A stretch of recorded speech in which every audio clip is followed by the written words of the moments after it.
against that possibility. So we developed a number of indicators, of so-called indicators of resilience, to say things that would happen if we wanted to put in place policies that would make the UK energy system resilient against anything that might happen.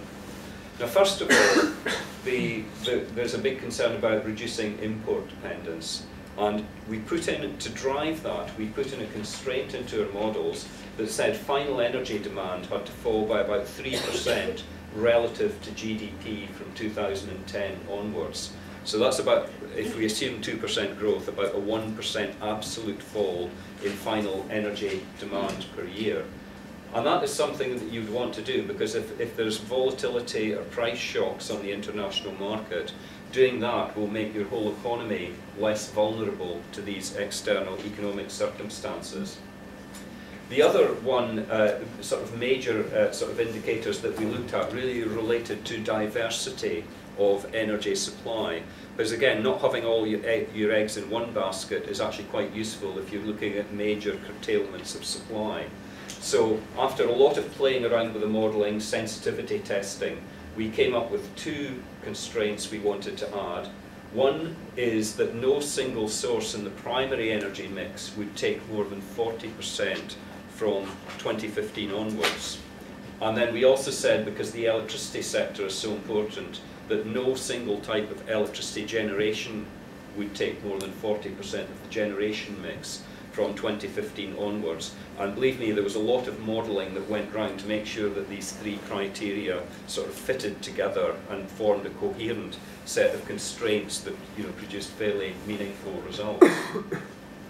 I should say that there were also a set, I've called these macro indicators, there were also a set of lower level indicators that mainly related to the network systems, where we assumed, for example, you could not have more than a loss of electricity load more than 5 hours per year. These kind of traditional indicators were also in.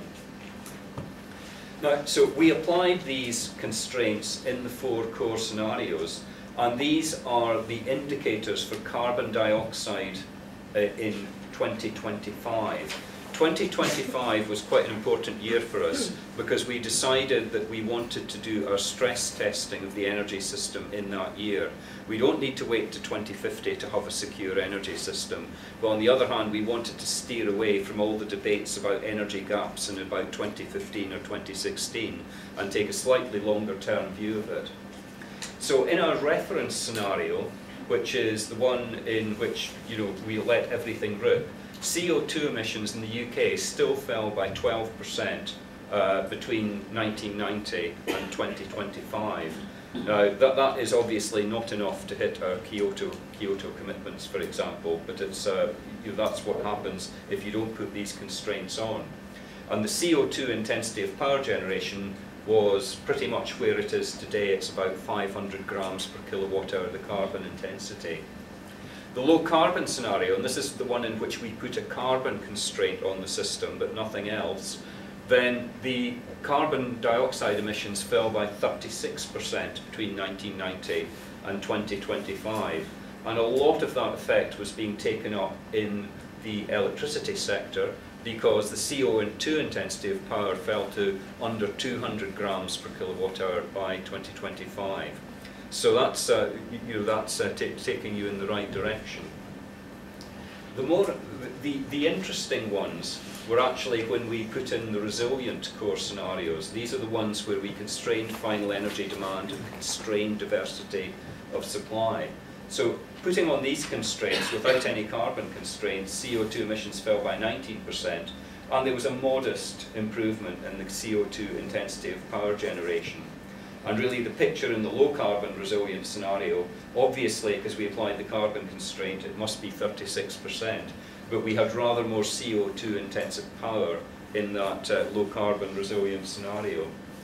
Now, one of the really interesting things, I've mentioned this conventional wisdom about decarbonisation of electricity, and this is the carbon intensity of grid electricity over time out to 2050 in each of our core scenarios. Now, the reference one at the top isn't very interesting, but the two interesting ones are the yellow line, which is the low carbon scenario, which reflects the conventional wisdom that is embodied in most of the government forecasts at the moment.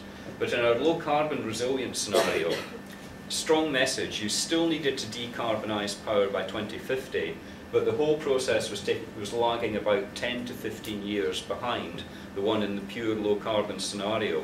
Now that's quite important, because lots of our colleagues interested in combined heat and power got very upset about this yellow line, because frankly there's no room for combined heat and power if you have low carbon grid electricity.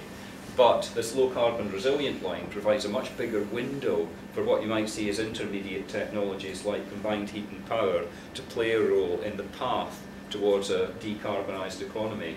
So this is just going to pick up some of the, the tensions that we have there. We don't actually know what the future exactly will bring, and we need to keep a lot of the options open in this area. This is the same set of analysis, but looking at energy demand in 2025 with respect to the year 2000. And again, I won't run all the way through it. Just to say that in the reference scenario, electricity demand goes up by 2025. Also in the low carbon scenario, electricity demand is higher. And that's partly because you're getting this increasing electrification of the economy beginning to take place. The big difference that you get in the two resilient scenarios on the right-hand side is that final energy demand falls significantly, and most of that is being driven in the residential sector, where there are opportunities for energy efficiency that helps drive natural gas and natural gas imports out of the system. So quite a strong message here that if you're strongly interested in the security, you would have a much bigger emphasis on energy efficiency and go a bit more slowly on the decarbonisation of the supply side if you were going to hit your goals. So there's a kind of trade-off, a really quite high-level trade-off between forcing demand down versus decarbonising supply if you're going to hit these objectives. Now, I'll keep an eye on the time and sort of leave a bit of time for questions. The other question that we asked on resilience is, how good is the UK energy system about withstanding shocks to it? And one of the things that we did was to do a kind of literature and review and survey of all the nasty things that had happened to energy systems around the world over the last sort of 20 to 30 years, and develop a set of horror stories that we might apply to the UK as things that we wanted to be resilient against. And basically we came up with a number of sets of shocks relating to gas supply, since that's what's really worrying people in the UK at the moment, and asked the question, how well would we withstand it? What would happen in the UK if these shocks hit? So we hypothesised 3 different facilities that might be knocked out in gas supply. And it's worthwhile saying 2 of these have already suffered events of this kind of order of magnitude. And it's nothing to do with Putin turning off the gas tap. It was a lightning strike at Easington, and it was an explosion at Bacton. These things happen, and they have created in the past losses of infrastructure for between 5 days and 2 months. So our hypothesis about interruptions of 5, 40 and 90 days that we played with are not outside the historical picture at all. They're things that could really happen. So as you can see on the right hand side, they're pretty critical facilities because they link us to the continent, they link us to Norway, and they link us to gas storage. And the kind of things that I mentioned, the CGen model, the combined gas and electricity network model, you can use that model over very short periods to test the effect of these shocks. And these are the kind of responses that the model would put in place. And this is more or less in the order in which the model would pick them up. So it would exercise existing interruptible gas contracts in industry. It would redispatch the power system, which is now we're using so much gas, is something that's very plausible to do. And then it starts interrupting other markets, basically shutting off power or supplies to people, depending on how valuable people might consider that. Interrupting residential gas supply is the last one in the option. It's never been exercised in any of the model runs we did. And there's very good reasons for not wanting to do that, because if you lose gas in a network, it can take months to get it up again. And if you lose that in the January in a year, and you can't get gas down the network for another couple of months, you're in serious trouble. This is something you want to avoid at absolutely all costs. So we looked at various kinds of costs, and the strong message was it's the value of the energy that you fail to supply